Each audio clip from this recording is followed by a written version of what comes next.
আগে তেল নিত মানুষ যারা ছোট জার্নি করে 500 টাকা, এখন তারা ওই 2000 টাকা বা 3000 টাকা তেল। তেল না শেষ হয়ে যায়, আজকে পেলাম কালকে তো নাও পাইতে পারি। এই জন্য টাঙ্কিতে যতখানি থাকে ততখানি নেওয়ার চেষ্টা করতে, যে ফুল থাক টাঙ্কিটা। দেশে পর্যাপ্ত তেল থাকা সত্ত্বেও পাম্পগুলোতে দীর্ঘ লাইন, বাড়ছে ভোগান্তি। কিন্তু কেন এই ভোগান্তি, কেন এই দীর্ঘ লাইন, কি বলছে লাইনে দাঁড়িয়ে থাকা মানুষেরা? আমি সকাল 7টা থেকে এখানে দাঁড়িয়ে রয়েছি, কোনো রকমের এখনো পাচ্ছি না তেল। 3 থেকে 4 ঘন্টা হবে। মার্কেটিং যেহেতু জব করি, সেখানে তো ডেলি 2.5-3 লিটার তেল তো লাগেই। আজকে আমি সকাল 9টা থেকে অপেক্ষা করছি তেলের জন্য। আসলে প্রতি উইকেই আমার হচ্ছে তেল নেওয়া লাগে।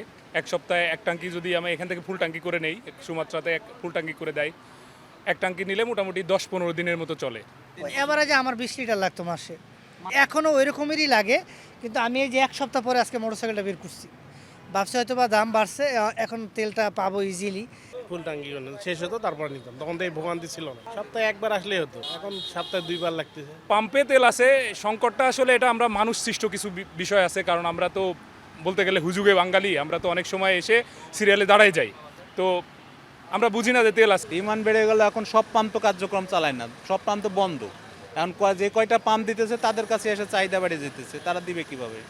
আগে তেল নিত মানুষ যারা ছোট জার্নি করে 500 টাকা, এখন তারা ওই 2000 টাকা বা 3000 টাকা তেল। ওই যে তেল শেষ হওয়ার, মানে কখন যে শেষ হবে বাংলাদেশের তেল, এটাই তো বড় সমস্যা। এই একটা সমস্যা মাথায় তো থাকেই, তেল না শেষ হয়ে যায়, আজকে পেলাম কালকে তো নাও পাইতে পারি।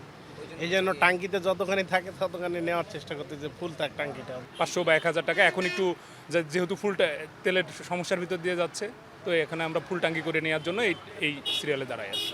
News express, Dhaka.